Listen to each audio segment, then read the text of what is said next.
आपका बहुत बहुत स्वागत है। नमस्कार, मैं Vivek Bindra, founder and CEO बड़ा बिजनेस.com। यहाँ फाइनेंशियल फ्रीडम की बात होती है। आज चौथा एपिसोड है financial freedom with doctor Vivek Bindra. और जो आज के गेस्ट हैं ये बड़े गहरे व्यक्ति हैं, बहुत गंभीर व्यक्ति हैं, बड़ी मुस्कुराहट के साथ गहरी गंभीर बातें बताते हैं। इनको जो बुलाने का मकसद आज बड़ा खास है। इनके पास फाइनेंस की बड़ी बड़ी डिग्री नहीं है, लेकिन फिर भी पैसे को इन्वेस्ट करके एक्सपोनेंशियल रिटर्न निकालना इनकी एक्सपर्टीज है। आपको फाइनेंशियल फ्रीडम के नई मायने सिखाएंगे। फायर की बात करेंगे, फाइनेंशियल इंडिपेंडेंस, पैसे के रूप से स्वतंत्र हो जाओ, रिटायर अर्ली, जल्दी से जल्दी रिटायर कर सको, इसकी कई गहराइयां पकड़ेंगे। कितना सही है, कितना नहीं है। अपनी इन्वेस्टमेंट जर्नी में अब तक ये 50 से ज़्यादा कंपनीज पे दाव लगा चुके हैं, स्टार्टअप्स पे, एमएसएमईज पे या लिस्टेड कंपनीज पे भी। जो हमारे आज के गेस्ट हैं वो मैनेजिंग पार्टनर हैं आईटीआई ग्रोथ वेंचर्स के, मोहित गुलाटी जी। इस पॉडकास्ट में हमने उनसे चर्चा करी है कि कैसे नॉन फाइनेंस से फाइनेंस तक का उनका सफर कैसा रहा, पर्सनल फाइनेंस, बिजनेस फाइनेंस की स्ट्रैटेजी क्या रही, और खास तौर से ये जो आजकल बहुत चल रहा है ना, ये यूथ के अंदर रातों रात पैसा कमाना है, एफएनओ के अंदर पैसा कमाना है, फ्यूचर्स एंड ऑप्शंस, अभी क्या अभी, आज ही चाहिए,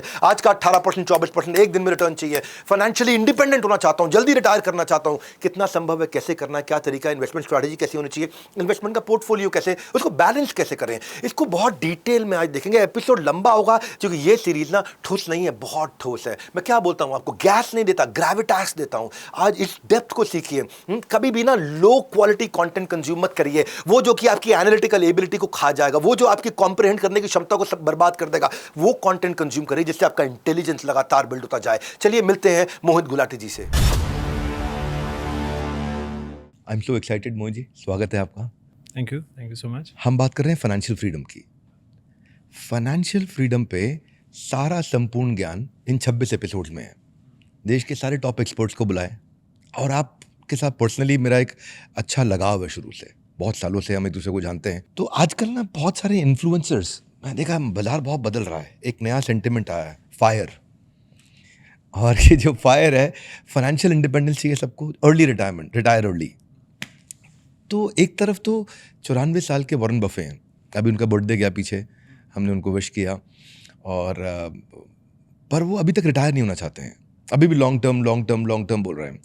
सो मैं ये जानना चाहता हूँ कि ये मिलेनियल्स और जो जेनजी इस समय, आज के डेट में कभी दोबारा जॉब नहीं करनी पड़ेगी, अपने को काम नहीं करना है, थोड़ा आराम करना है, 40 साल की उम्र में रिटायर होना है, you're 37, you're about to be 14 next couple of years. So पैसे के लिए काम नहीं करना पड़ेगा, पैसा मेरे लिए काम करेगा, ये सब कहानी सुनने में बहुत अच्छा लग रहा है आजकल। यूट्यूब पे, फेसबुक पे, इंस्टाग्राम पे, पैसा मेरे लिए काम करेगा, अब ट्रैवल करना है, लाइफ एंजॉय करना है। वो आपका गोवा वाला सीन याद आ रहा है मेरे को कि फायर, एकदम फाइनेंशियली इंडिपेंडेंट हो गए टाइम। तो इसको लेकर के आपकी क्या अंडरस्टैंडिंग है, क्या फ्रेमवर्क है? I think couple of things, right. इसमें Vivek ji, I blame a host of reasons, right. पहली बात तो आई थिंक ये होल फायर का जो कॉन्सेप्ट है बहुत ही ओवररेटेड है, right. I come from a background where my parents are doctors. हाँ, मेरे माता पिता डॉक्टर्स हैं। तो मैंने पापा को एक बार बचपन में, बहुत जब मैं छोटा था, मैं बचपन में पूछा था उन्हें कि पापा आप रिटायर क्यों, कब हो गए? मेरे सारे फ्रेंड्स के पेरेंट्स रिटायर होने वाले हैं या हो रहे हैं, तो आप रिटायर कब हो गए? तो उन्होंने एक बहुत ही स्ट्रॉन्ग स्टेटमेंट कहा मुझे। उन्होंने कहा, बेटा डॉक्टर्स रिटायर नहीं होते कभी, वो मर जाते हैं। ऐसे इसका क्या मतलब है? इसे आखिरी दिन तक काम करेंगे और फिर हम मर जाएंगे। रिटायरमेंट क्या चीज़ होती है? हमारा एक ही काम है डॉक्टर बनकर अपने देश के नागरिकों की सेवा करना, ठीक है। तो उसमें रिटायरमेंट की क्यों चाहिए हमें? तो वो जो एक स्टेटमेंट है ना, वो मेरे जहन में रह गई कि ज़िंदगी में आप रिटायरमेंट की प्लानिंग ही क्यों करते हो? Go with your shoes on, जो अंग्रेज़ी में हम कहते हैं, राइट, कि अपने आखिरी दिन तक काम करते रहो, परिश्रम करते रहो। आप फायर मॉडल के अगेंस्ट है? मैं सख्त अगेंस्ट हूँ। आई थिंक वो पूरी पीढ़ी हमारी ख़राब हो रही है इसमें। रिटायर अर्ली से पीढ़ी खराब हो सकती है, 100% कॉन्सेप्ट 100%। ये बिलीफ बिल्ड हो गया तो अगर यही मैथ आपको करना है रिटायर अर्ली वाला, ठीक है, कंपाउंड इंटरेस्ट का ही फॉर्मूला सिखाइए अपने 2 साल के बच्चे को। उसको बोले, बेटा अभी आज से आपको कुछ नहीं करना, बस कंपाउंड इंटरेस्ट का फॉर्मूला आ गया, ये मैं आपका पिता हूँ, मैंने आपको दे दिए 1 करोड़ रुपए, इसको आप कंपाउंड करना 15% पे, आपकी ज़िंदगी हो गई सेट आगे की। मत काम करो, बोल दो अपने 2 साल के बच्चे को, बोल के दिखा दो ना, मैं मान जाऊँगा। ये सारे जो फायर्ड वाले लोग हैं ना, वो अलग बात है कि लोगों को भी बच्चे ही नहीं चाहिए, वो तो कुत्ता हमारा बच्चा है या हम ही काफ़ी हैं, वो ठीक है, वो that's a different problem all together. But if you really believe in fire, then do this, tell your child, no education, school नहीं भेजेंगे, ये है कंपाउंड इंटरेस्ट का फॉर्मूला, बेटा इसी को तुम रट लो हर रोज बैठ के तुम गिनती करना, पापा की नेटवर्थ इतनी है, हम उसको लेकर इतने % से ग्रो करेंगे, ऐसी एक्सेल शीट पे मेरा नेटवर्थ हो जाएगा इतना, मैं दुनिया देखूंगा, घूमूंगा, ये हो गई तुम्हारी ज़िंदगी। मत सीखो, मत करो कुछ पर काम। कंपाउंड इंटरेस्ट का ही फॉर्मूला बता बता के और इसी के सारे मॉडल्स बता बता के वीडियो में आजकल ये जेन ज़ी बहुत इसके पीछे भाग रहा है। पगला गए हैं सारे, सारे पगला गए हैं। They have no idea what they are talking about. Formula जानकर कोई फ़ायदा नहीं है। It's also about as humans, it's about controlling the itch. 8वां अजूबा है, आठ 8th wonder. I think it's very overrated. See, compound interest का फॉर्मूला अगर आपको सच में सीखना है ना, तो आपको अपनी वेल्थ को कंपाउंड करके देखना पड़ता है, ठीक है। 18 साल 20 साल एक ही इन्वेस्टमेंट को पकड़ के रखना सबके बस की बात नहीं है, क्योंकि एज ह्यूमंस हमारी उंगलियों में हमेशा खुजली होती है। आज खरीदता हूँ, आज बेचता हूँ, आज ये करता हूँ, आज वो करता हूँ। You have to be patient. Why is Warren Buffett the most successful investor in the world? Is because he has patience. वो खरीद के अपने स्टॉक्स को भूल जाते हैं। And what drives him even at the age of 94 is his ability, his reason to learn more. हमेशा सीखना चाहते हैं। उन्होंने कुछ साल पहले एप्पल पे एक बहुत गलत थीसिस बनाया, फिर 2-3 साल बाद उन्होंने कोर्स करेक्ट किया। 3 साल उन्होंने पढ़ाई की एप्पल के स्टॉक पर। उन्होंने कहा कि नहीं यार, जिस तरह से मैं एप्पल को देख रहा हूँ दुनिया नहीं देख रही है, रेवेन्यूज़ उस तरह से नहीं आ रहे हैं, मैंने खरीदना चाहिए एप्पल। एंड सब लोग, जब उन्होंने एप्पल खरीदा तो सब उनको कह रहे थे यार ये तो बहुत महंगे में खरीद रहे हो आप। नॉर्मली वॉरेन बफेट तो इतना महंगा नहीं खरीदता है कोई स्टॉक। इसे नहीं, मुझे लगता है यहाँ से भी ग्रोथ है। And he still made net margin on that. On Apple if हम आप डिग आउट कर सकते हैं, but I think he should have made at least 30-35% on that. Fire पे आपने बड़ा अच्छा समझाया यहाँ पे कि बेसिक बिलीफ ही ख़राब हो रहा है यंगस्टर्स का। पर अभी मैंने एक नया कॉन्सेप्ट कहीं पढ़ा कि अगर फायर चाहिए तो बच्चे ही पैदा मत करो, if you want to retire early. मुझे लग रहा है टेक्निकली ना फंडामेंटली बदलता जा रहा है। अब जो डिंक्स आया है, डबल इनकम, नो किड्स, बच्चे ही नहीं करने हैं। और अब बेसिकली क्या एक्सपर्ट्स भी आजकल बोल रहे हैं कि फायर मूवमेंट अचीव करना है तो अपने एनुअल एक्सपेंसेस का 25 गुना, साल में जितना खर्चा करने वाला हूँ उसका 25 गुना रख लो। मेरा साल का खर्चा अगर 10 लाख है तो 2.5 करोड़ रुपये सेव कर लो, आपका फायर हो गया। Now you are retired. अब आप एक सक्सेसफुल इन्वेस्टर बन सकते हैं। पर मेरा आपसे प्रश्न है कि आप इसमें पर्सनल फाइनेंस को कैसे देखते हैं? और ये जो फॉर्मूला आजकल चल रहा है कि 10 लाख का एक्सपेंस है, 25 गुना रख लो, काम हो गया, अब ज़रूरत नहीं है कुछ भी। तो नीड्स हैं, वांट्स हैं, इन्फ्लेशन है, आप अपने आप को लेज़ी हैबिट्स बिल्ड करने की थ्योरीज़ की जो एक्सेप्टेंस आ रही है इस समय, उसको लेकर के जो कॉग्निटिव एबिलिटीज़ पे चैलेंज आ जाएगा। एक बहुत बड़ा कंसर्न है माइंड में कि भाई ये तो आदमी का सोच ही बेसिकली टेक्निकली है, 40 के बाद मेरे को दिमाग को ठंडा कर देना है, बैठ जाना आराम से। आपको क्या लगता है ये 25 गुना वाले फ्रेमवर्क के बारे में आपका क्या समझ सुझाव है? आई थिंक मैंने कभी ज़िंदगी में ये फॉर्मूला देखे ही नहीं है, ठीक है ना, मैंने खुद के लिए कभी किया है। मेरा सिंपल फंडा ये है कि हम, of course all of us have finite requirement for wealth, right. Beyond a point of time money starts losing its utility, right. आप खाओगे वही 210-220 ग्राम, बल्कि एज यू ग्रो ओल्डर उससे और कम खाते जाओगे, राइट। तो ऐसा ये नहीं कि इंक्रीमेंटली आपके खाने के लाले पड़ जाएंगे। If everyone in India wants to retire, they can retire in the next 5 years, because ये देश ही इतनी अच्छी उन्नति कर रहा है कि your investments will compound and you can all retire. But the problem here is, right, there is so many problems that the world, that the country has to solve. If you have a skill set जिससे आप पैसा बना रहे हैं, right, एक skill set है जिससे आप इम्पैक्ट कर रहे हैं, तो आप ये नंबर्स के पीछे ना जाइए, आप अपने स्किल सेट पर काम करिए। पैसा इज़ अ बाय प्रोडक्ट, वो आपको मिलेगा और आपकी नेटवर्थ बनती जाएगी। जिस दिन आप नेटवर्थ के पीछे भागना बंद करेंगे, आपकी नेटवर्थ अपने आप उस दिन से कंपाउंड होने शुरू हो जाएगी। मैं आपको कह रहा हूँ, मैं I spend initial part of my life, right, जो इनिशियल जो हम हर आदमी अपने 21 to 26, 27 की उम्र में एस्पिरेशनली पूरा हिंदुस्तान ऊपर जाना चाहता है, राइट। सब लोग आसपास देख रहे हैं, अरे देखो उसके पास मर्सिडीज़, उसके पास ये गाड़ी है, मेरे पास भी होनी चाहिए, उसने ये पहना, उसने ये किया। सब लोग एस्पिरेशनली ऊपर जा रहे हैं, राइट। मैं कैसे कमाऊँ। एक रैट रेस है, सब लोग लगे हुए हैं रैट रेस में, सब लगे हुए हैं। उस रैट रेस का कोई अंत नहीं है। ये आपको समय लगता है समझने के लिए। Even if you were mister Ambani, there was mister Adani who came and overtook you for at least a few days, right. So there is nobody who will remain number 1 always, and you will never be able to get to any number 1, because there will be somebody जो आपसे ज़्यादा smart है, आपसे ज़्यादा young है, आपसे ज़्यादा dynamic है, आपसे ज़्यादा हंगरी है, जो आपके आगे चला जाएगा। तो you need to stop getting into this fire and rat race. Stop thinking about कि मेरे को ये नंबर बना के रिटायर होना है। आप अपना कर्म करते जाइए। गीता में भी लिखा है सर कि तुम बस अपने कर्म पर ध्यान रखो, उसके फल के लिए मत रुकिए। तो फल इस समय क्या है? पैसा। पैसे से क्या आएगी? मटीरियलिस्टिक चीज़ें, घर, बंगला, गाड़ी, कपड़े, वॉच, ये वो दुनिया भर की सारी चीज़ें। ये सब छोड़ दीजिए, ये सब अपने आप they will all fall in place. आपको दिखाने की ज़रूरत नहीं पड़ेगी, आपको सोचने की ज़रूरत नहीं पड़ेगी इनके बारे में।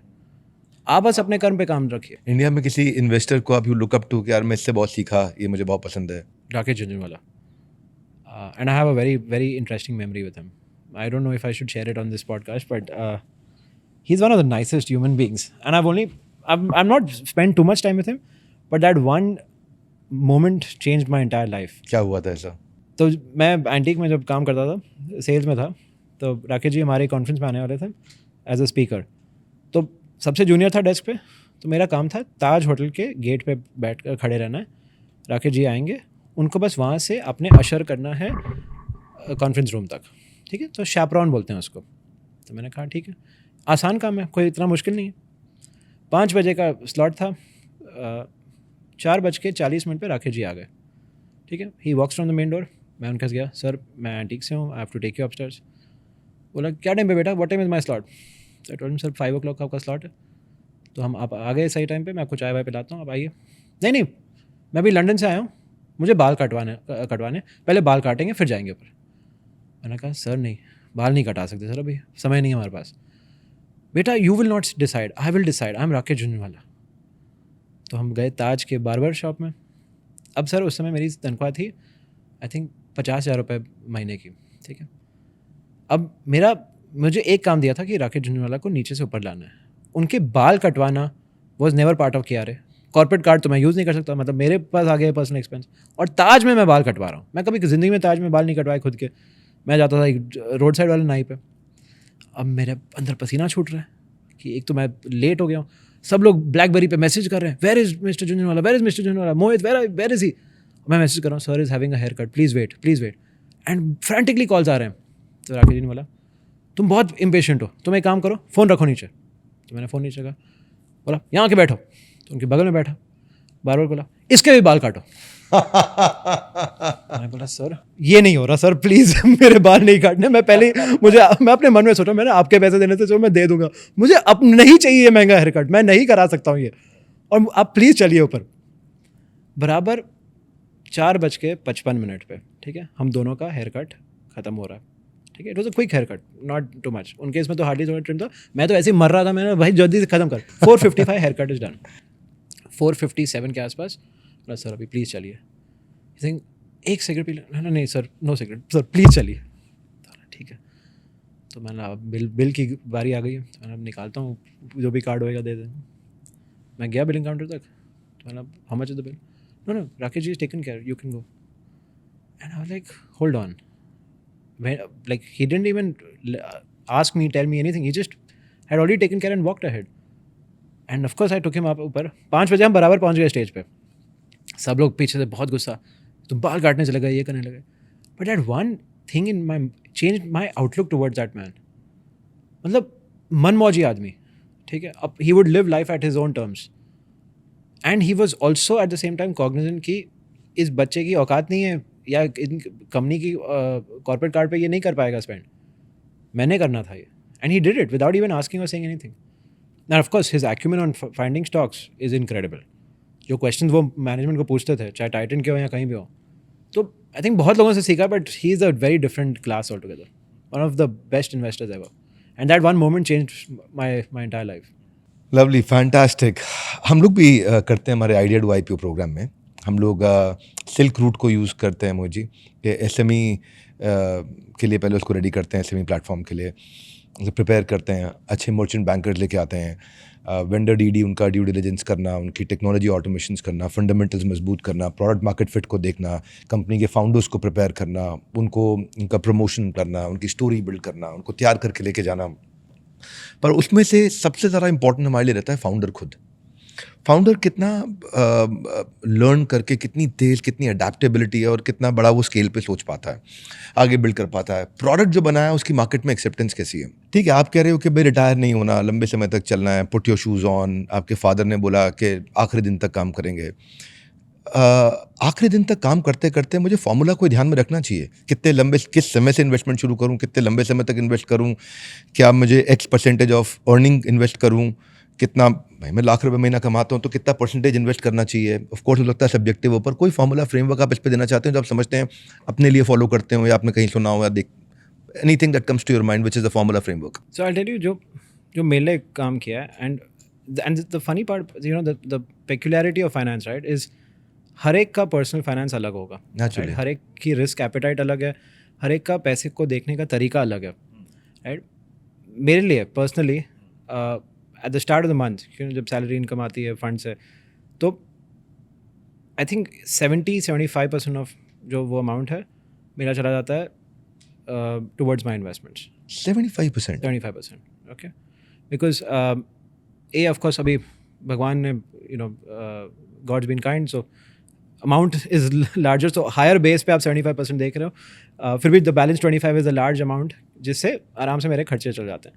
तो मैं उल्टा देखता हूँ हमेशा कि कितना ज़्यादा मैं सेव करूँ। एंड ये आज से नहीं, मैं पिछले 10 साल से जब से मैंने शुरू किया था म्यूचुअल फंड्स, या मैं तो डायरेक्ट इक्विटी वाला आदमी हूँ, मैं म्यूचुअल फंड में ज़्यादा इन्वेस्ट नहीं करता हूँ, तो आई बाय डायरेक्ट इक्विटी। मैं पिछले 18 साल से डायरेक्ट इक्विटी खरीदता हूँ of companies which I have research, जहाँ पर मैंने देखा हुआ है कि ठीक है ये फंडामेंटल्स है, मेरे खुद के मॉडल्स मैंने बनाए हैं on every company that I have bought.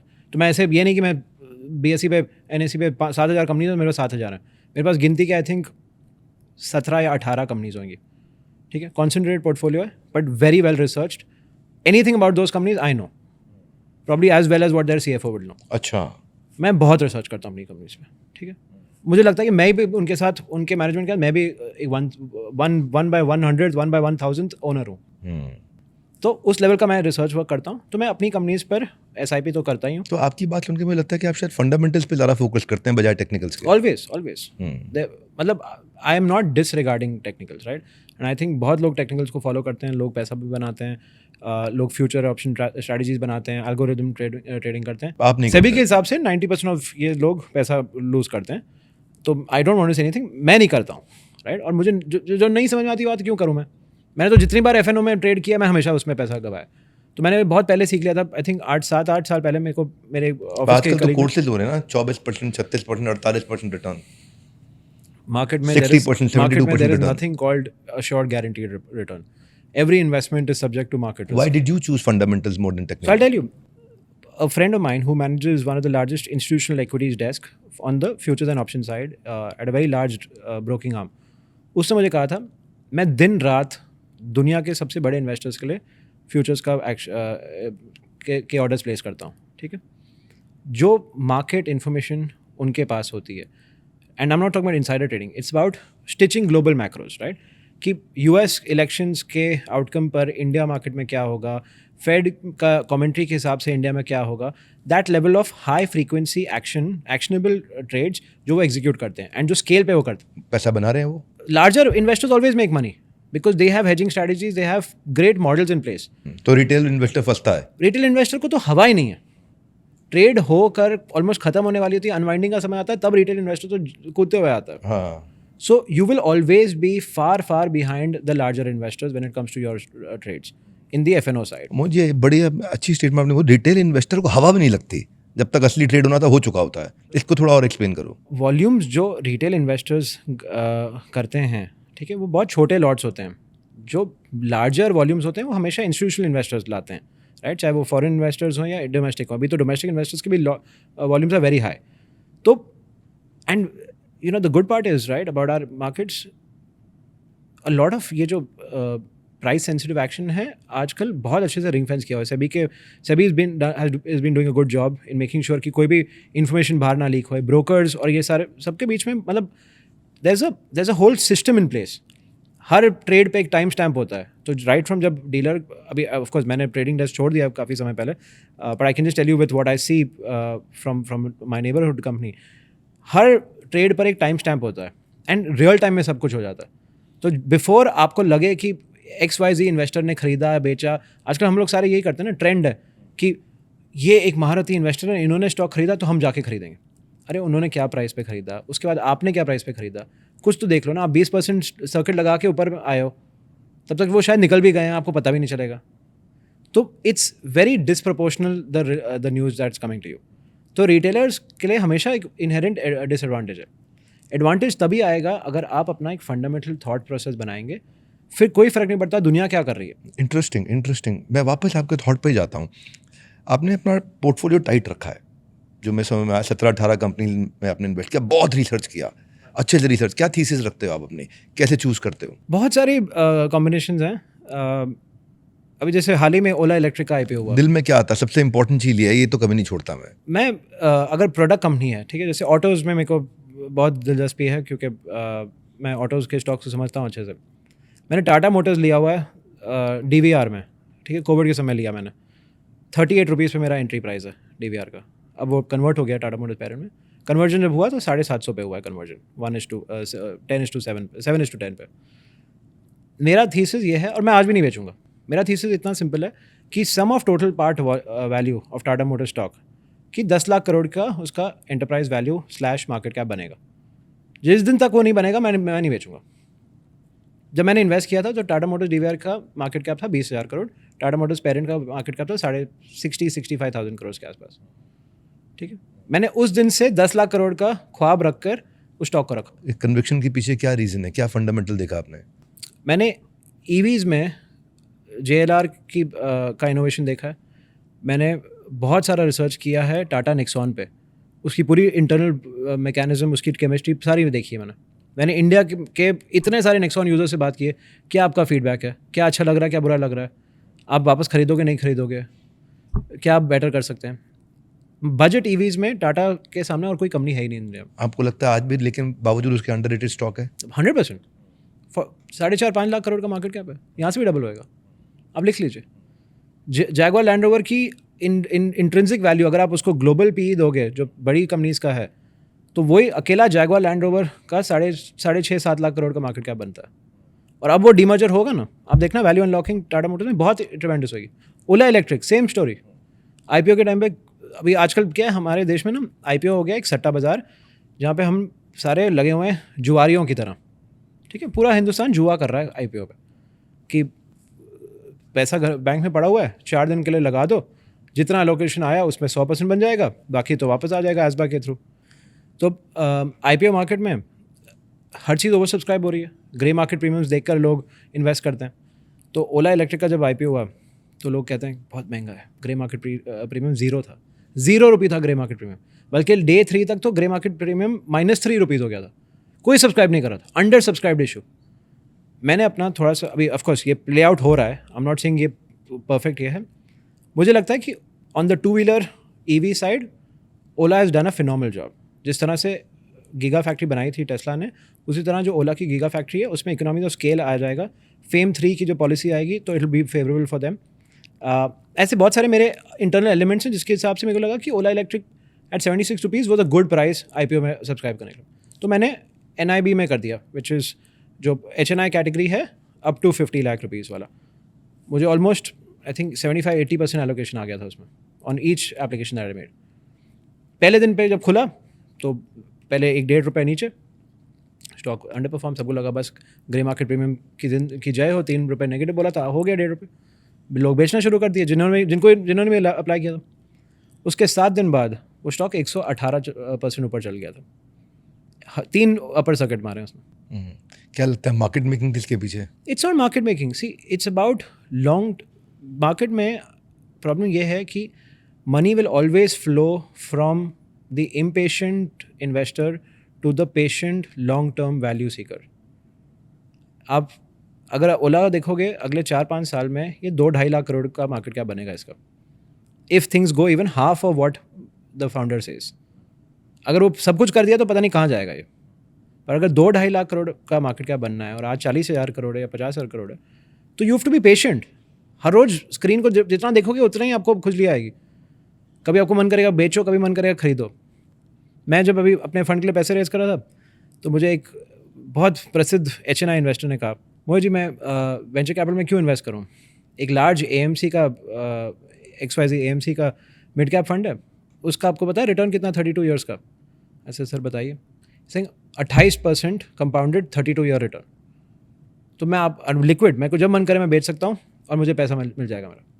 ऐसे सर एब्सोल्युटली मैं आपका मतलब पॉइंट लेता हूँ. मेरा सर एक ही क्वेश्चन है आपको. आप मुझे बता दीजिए कितने फोलियोज हैं जिन्होंने 32 ईयर्स के लिए ये फंड को पकड़ के रखा है. लाइक वो डेटा मेरे पास नहीं है. ऐसे एग्जैक्टली प्रॉब्लम ये है कि हम बैक टेस्ट में हर चीज़ दिखा देते हैं कि निफ्टी ने इतना कैगर कंपाउंड किया, ये किया, वो किया. उसमें से बहुत पेशेंस किसके पास बहुत कम लोग थे जिन्होंने पेशेंटली होल्ड करके रखा है. बाकी सब लोगों ने बिकॉज दे वर चर्निंग. हर आदमी को लगता है कि मैं बहुत स्मार्ट हूँ, मैं ऊपर बेच दूंगा, फिर जब नीचे आ जाएगी मार्केट तो मैं थोड़ा सा और ले लूँगा. आप ना कभी ऊपर पकड़ पाओगे ना कभी नीचे पकड़ पाओगे. आप वो चर्न में ही मर जाओगे. इसलिए आई लव इट जो हमारी फाइनेंस मिनिस्टर ने किया कि टैक्सेशन इतना कर दो कि ये खुजली कम हो जाए. लॉन्ग टर्म पे सबसे कम टैक्स है आज भी और हमेशा ज़िंदगी आगे भी रहने वाला है कि लॉन्ग टर्म जो इन्वेस्टर्स हैं दे पे the lowest tax. Short term जितना ऊपर नीचे करोगे उतना आप देश को टैक्स देके जाओगे. आपको लगता है गैम्बलिंग रेगुलेट होगी इससे? गैम्बलिंग कौन सी वाली? आप मार्केट वाली या असली वाली? नहीं, मार्केट वाली जो गैम्बलिंग हो रही है, जो सबके सब लगे हुए हैं इस समय. आई थिंक प्रॉब्लम क्या है ना कि लास्ट 5-7 साल कोर्सेज भी तो बिक ही रहे हैं ना. People are getting engaged. आज आप ये देखो ना कि कोविड से पहले 2 करोड़ डीमैट अकाउंट्स थे, आज 15-16 करोड़ डीमैट अकाउंट्स हो गए हैं. तो एक टॉक ऑफ अ टाउन तो बना है. अब मेरा सा अंडरस्टैंडिंग है कि this talk of a town will remain talk of a town for another 2 years. 24 महीने 30 महीने तक इसकी बहुत चर्चा होने वाली है.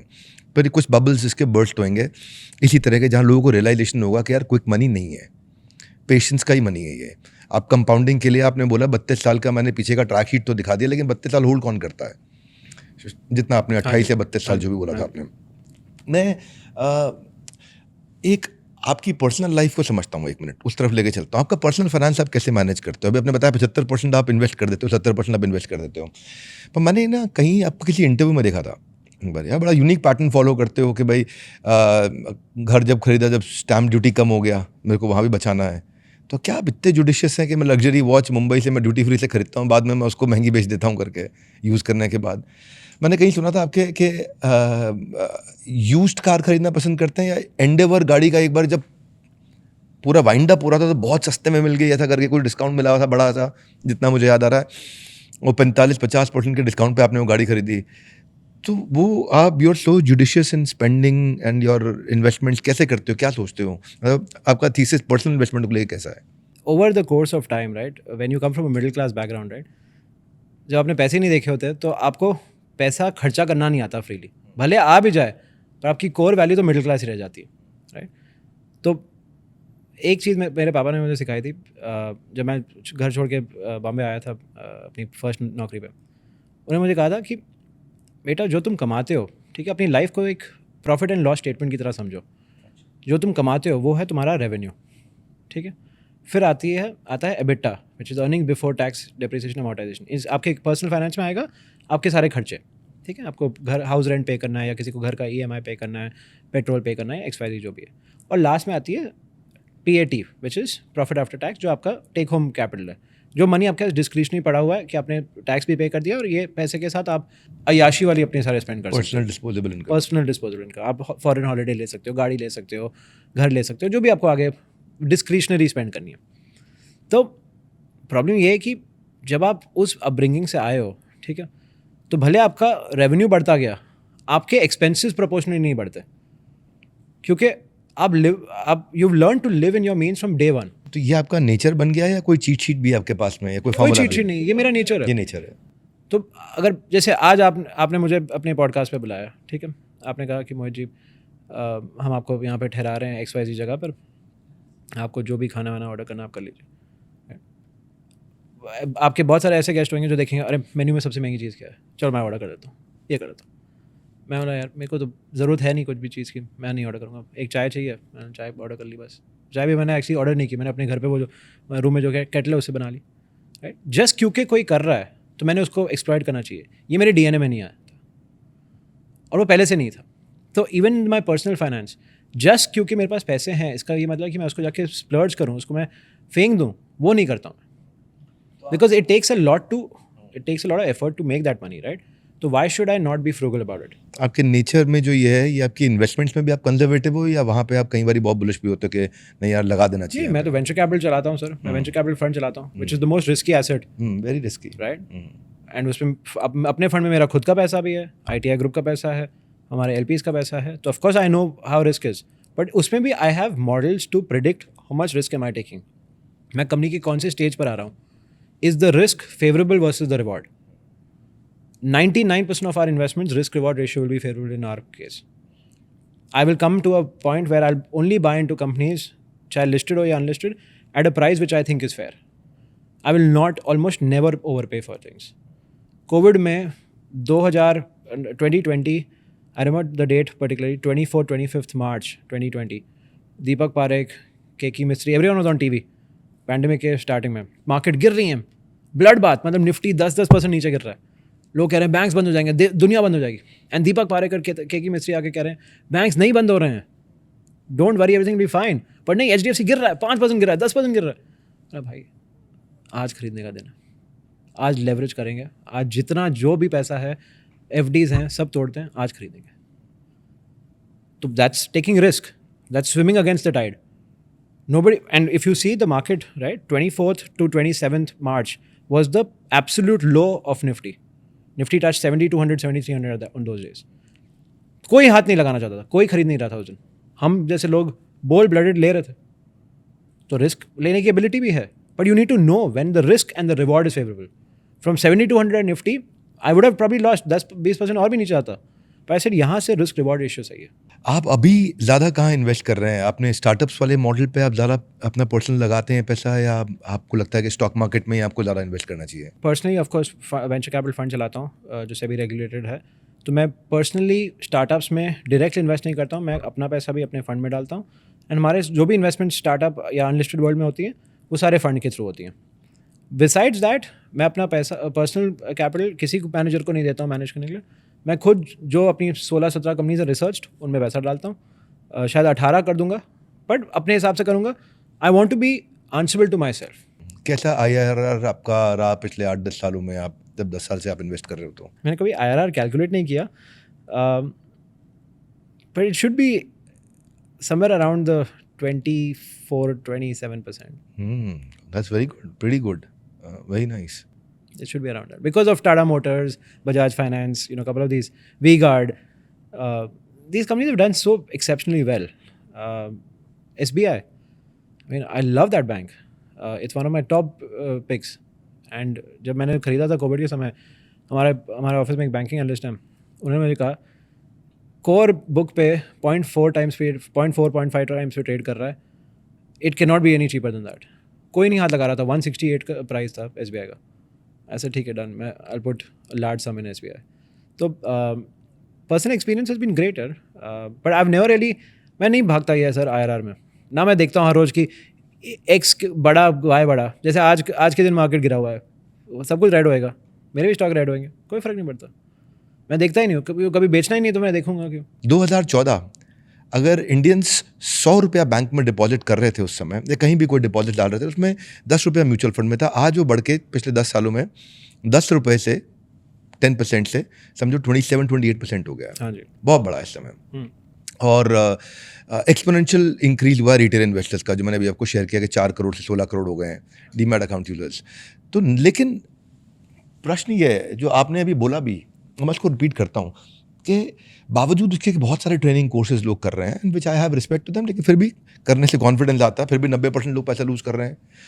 तो जहाँ एक तरफ लोग बढ़ रहे हैं, सब बढ़ रहे हैं, बढ़ते जा रहे हैं, ये पैसा 90% जब लूज़ कर जाते हैं, तो इनको पैसा बचाने का कोई तो अगर तरीका आपके मन में आता हो, बताना हो अगर आज. और सब सोचो, इस खिड़की के पार बहुत लोग आपको देख रहे हैं और वेट कर रहे हैं सुनने का, यार ये 90% जो लूज़ कर रहे हैं उनके लिए क्या सुझाव है? सर ये नंबर्स में ना, ये आंकड़ों में थोड़ा सा इनको ब्रेक डाउन करते हैं. म्यूचुअल फंड में जो पैसा डाल रहे हैं, ठीक है, अगर 2014 में आपने से 10,000 डाला था, या अभी आपने 27,000 दिया, जो भी करिए, या वो परसेंटेज 10% लोग म्यूचुअल फंड में इन्वेस्ट करते हैं, अभी 27 हो गए. वो उन्होंने नहीं पैसा गवाया, they have not lost money. Futures and options वाले गवा रहे हैं. जो ट्रेडिंग कर रहे हैं फ्यूचर्स एंड ऑप्शंस वाले, उन्होंने पैसा गवाया. That is the 90% which is lost money. तो I am not saying stop doing your SIPs in mutual funds, वो करते जाइए, ठीक है. म्यूचुअल फंड जेन्युइनली सही है from a long term wealth compounder. अगर आपको फाइनेंशियल एक्यूमेंट नहीं है खुद के स्टॉक्स मेरी तरह पिक करने का, तो आप म्यूचुअल फंड राउट से करिए, वो सबसे बेस्ट तरीका है. या ऑल्टरनेट इन्वेस्टमेंट फंड करिए, राइट। अभी जैसे हम ITI में हम लोग हमारा खुद का म्यूचुअल फंड है, हम मल्टीपल AIS भी चलाते हैं। तो मल्टीपल प्रोडक्ट्स आ गए हैं, गिफ्ट सिटी से प्रोडक्ट्स आ गए हैं जहाँ पर आप अपना पैसा पार्क कर सकते हैं। खुद से डे ट्रेडिंग या खुद से एंजल इन्वेस्टिंग जब आप करते हैं प्राइवेट इक्विटी प्राइवेट वर्ल्ड में, उसमें रिस्क आप बहुत ज़्यादा लेते हैं और उसमें आप पैसा गंवाते हैं। वो बंद कर दीजिए। घर के गहने गिरवी रख कर FD तोड़कर म्यूचुअल फंड में पैसा डाल रहे हैं या डे ट्रेडिंग कर रहे हैं, वो करना बंद कर दीजिए। ये इस देश को सीखना है कि लेवरेज मत करिए मार्केट में पैसा डालने के लिए, क्योंकि मार्केट आपको कह रहा है कि मैं 15% ग्रो करूँगा या 18% ग्रो करूँगा। इसका ये मतलब नहीं है कि आप अपने जो फाइनेंशियली सिक्योर एसेट्स हैं, लोगों ने लोन अगेंस्ट प्रॉपर्टी लेके पैसा डाल दिया है मार्केट में, घर भी जाएगा और वो पैसा भी जाएगा। तो ये अनड्यू रिस्क ना लीजिए। पाँव उतने फैलाओ जितनी चादर है। Again going back to what I said, remember life is a P&L का जो पैट वाला पार्ट है, जो प्रॉफिट है, उसको इन्वेस्ट करिए ना ये सब चीज़ों में, या चलो एक्सपेंस में भी डाल दो, बट डोंट बाहर से अपने घर के एसेट्स को प्लेज करके ना करिए ना। And we are seeing a very disturbing trend sir इस देश में। आप जब when you start going down into the last 200 million Indians, because एक तो डिस्प्रोपोर्शनल गैप हो गया है, right. The top 15-20% of India has compounded wealth unlike anything else in the last 5-7 years.